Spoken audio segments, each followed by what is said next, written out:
Assalamualaikum warahmatullahi wabarakatuh. Nama saya Rana Arik Asbianur dengan NIM 2340020, kelas 23 MJA. Di sini saya akan mempresentasikan momen bulan Ramadan dalam pertumbuhan ekonomi. Momen hari raya besar keagamaan selalu mendorong kenaikan permintaan dan uang beredar. Hal ini meningkatkan konsumsi masyarakat sehingga mendorong pertumbuhan ekonomi. Momen bulan Ramadan dan Hari Raya Idul Fitri diperkirakan akan mendorong pertumbuhan ekonomi. Ini karena Ramadan dan Idul Fitri akan meningkatkan permintaan serta gelontoran jumlah uang beredar yang bisa menjadi bahan bakar bagi pertumbuhan ekonomi. Adanya lonjakan permintaan, pemerintah harus sudah bersiap diri dari jauh-jauh hari, seperti harga beras yang meningkat. Kalau memang dibutuhkan, pemerintah dapat melakukan impor beras secara terukur, namun tidak mengesampingkan kebutuhan domestik. Kalau stabil, konsumsi masyarakat akan tumbuh optimal, ujar Joshua. Kepala Ekonom Bank Permata Tbk Joshua Pardede menegaskan pandangan tersebut. Selain itu, pandemi COVID-19 yang kian longgar juga bakal mendorong kenaikan angka pemudik ke daerah. Hal ini pun turut memberi dampak positif pada pertumbuhan ekonomi karena akan ada perputaran uang dari para pemudik yang datang dari kota besar ke daerah.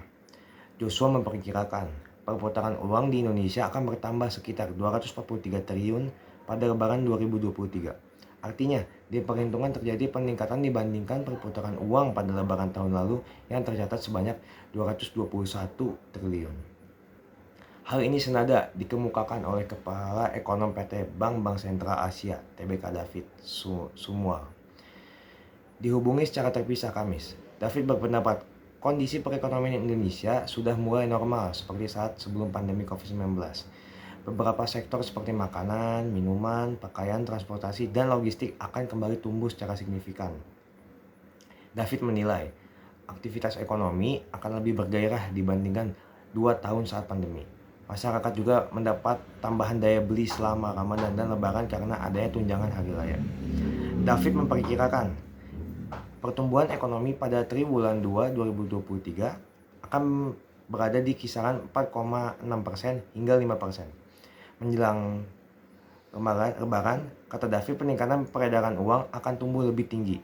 Sementara itu, Ketua Umum Asosiasi Pengusaha Indonesia atau APindo, Haryadi Sukamdhani, mengutarakan Lebaran kali ini akan mendongkrak pertumbuhan ekonomi dibandingkan tahun lalu. Haryadi memperkirakan aktivitas ekonomi akan meningkat 50% hingga 80% pada Lebaran tahun ini. Lebaran kali ini akan mendongkrak pertumbuhan ekonomi dibandingkan tahun lalu. Namun Haryadi menekankan kelancaran pengiriman distribusi barang harus dijaga karena khusus produk makanan hingga saat ini tidak ada masalah. Jangan sampai mendekati Lebaran akan ada larangan yang akan berpengaruh pada penawaran makanan atau minuman itu sendiri. Jika tidak dapat didistribusikan dengan baik, akan ada kenaikan mendadak. Produsen tidak ada masalah. Sejauh ini mereka siap, tinggal logistiknya harus diantisipasi, ujarnya. Uang beredar. Guna memenuhi kebutuhan masyarakat menyambut bulan Ramadan dan Idul Fitri, mulai 27 Maret sampai 20 April 2023, Bank Indonesia menyiapkan uang tunai sebesar 195 triliun. Angka ini naik 8,22% dari realisasi periode yang sama tahun lalu. Selain itu, Bank Indonesia juga menyediakan layanan penukaran uang di 5.066 titik layanan penukaran uang di seluruh Indonesia. Jumlah ini bertambah 377 titik dari tahun sebelumnya.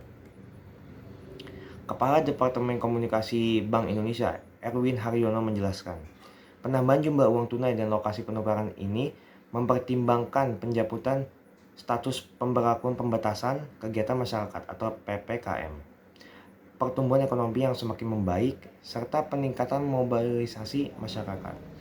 Bank Indonesia juga mengajak masyarakat mengoptimalkan pembayaran transaksi non-tunai guna mendukung ekonomi dan keuangan digital. Terima kasih, mohon maaf bila ada kata-kata yang salah. Wassalamualaikum warahmatullahi wabarakatuh.